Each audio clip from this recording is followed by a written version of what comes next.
नमस्कार दोस्तों, स्वागत है एक बार फिर से आप सभी लोगों का। आज मैं आपसे बात करने वाला हूं आपके फेफड़ों से संबंधित एक बीमारी के बारे में, जिसे हम प्लूरल इफ्यूजन कहते हैं या इसे प्लूरेसी, आम भाषा में जिसे आप लंग्स में पानी भर जाना यानी फेफड़ों में पानी भर जाना कहते हैं।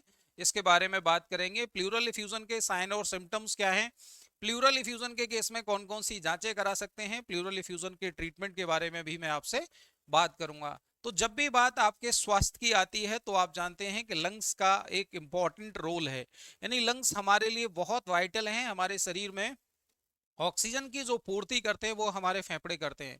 तो अगर हमारे फेफड़ों में कोई भी प्रॉब्लम होगी, कोई बीमारी होगी, तो हमारी हेल्थ अफेक्टेड होगी। अब बात करते हैं कि ये प्लूरल इफ्यूजन क्या है। तो प्लूरल इफ्यूजन, जिसे आम बोलचाल की भाषा में ये कह दिया जाता है कि फेफड़ों में पानी भर गया है, तो मैं आपको बताना चाहूंगा कि प्लूरेसी के केस में फेफड़ों में पानी नहीं भरता है। एक्चुअली फेफड़ों के चारों तरफ एक स्पेस होता है, एक कैविटी होती है, जिसे हम प्लूरल कैविटी कहते हैं। ये फ्लूइड वहां इकट्ठा होता है। अगर किसी कारण से लंग्स के अंदर पानी भर जाएगा तो ऐसी दशा में पेशेंट सांस नहीं ले पाएगा और उसमें उस पेशेंट की डेथ होने के चांस ज्यादा इंक्रीज होते हैं। जैसे जब भी कोई व्यक्ति पानी में डूब जाता है, एक्चुअली ड्राउनिंग की कंडीशन में फेफड़ों में पानी भरता है, जबकि प्लूरेसी या प्लूरल इफ्यूजन में ऐसा नहीं होता है। लंग्स के चारों तरफ जो कवरिंग है उसमें ये फ्लूइड भरता है।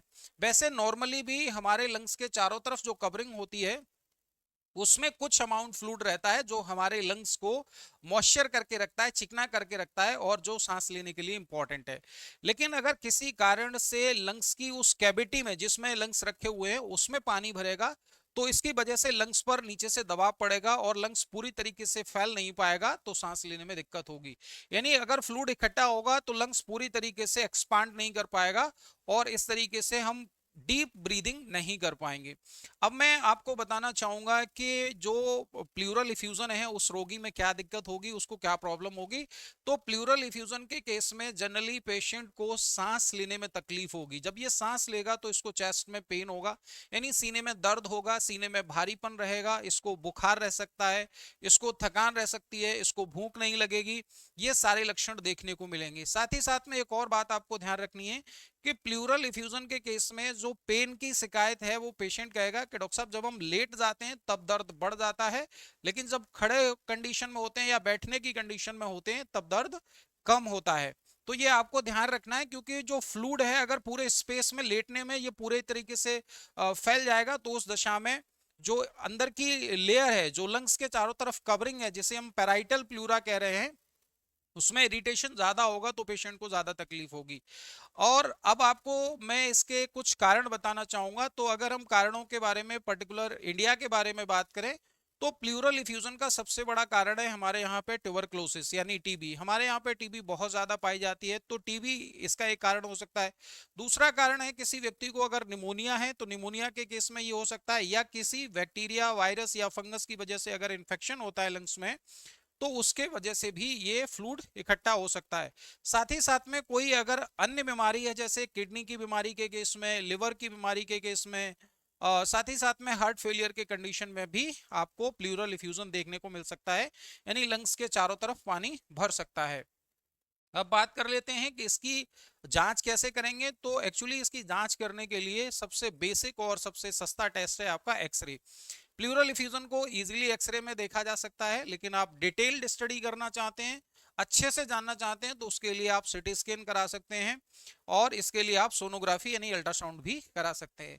साथ ही साथ में मैं बताना चाहूंगा कि अगर हम ये देखना चाहते हैं कि ये किस कारण से हुआ है, तो उसके लिए इस फ्लूइड को बाहर निकाला जाता है, और इस फ्लूइड को बाहर निकालने के लिए हम थोरेसिक टेपिंग करते हैं, और इसमें पेशेंट को एक्चुअली आगे की तरफ ऐसे बेंड करके बैकवर्ड साइड से इस फ्लूइड को एस्पायरेट किया जाता है, और फ्लूइड को एस्पायरेट करके लेबोरेटरी एग्जामिनेशन के लिए भेजा जाता है, और वहां पे पता लगाया जाता है कि ये किस कारण से हुआ है। साथ ही साथ में इसके लिए कौन सी एंटीबायोटिक ज्यादा इंपॉर्टेंट है या ज्यादा सही है, इसका भी यानी सेंसिटिविटी कल्चर भी इसके थ्रू करा सकते हैं। अब मैं आपको बताना चाहूंगा कि जो फ्लूइड है ये एक्चुअली कई प्रकार का हो सकता है, इसमें पस फॉर्मेशन हो सकता है, इसमें सिंपल वाटर हो सकता है, इसमें अन्य कोई ब्लड हो सकता है, अन्य कोई चीज देखने को मिल सकती है। तो एक्चुअली इस क्लासिफिकेशन के दो टाइप में से बांटा गया है, एक है आपका एक्सुडेट और एक है ट्रांसुडेट।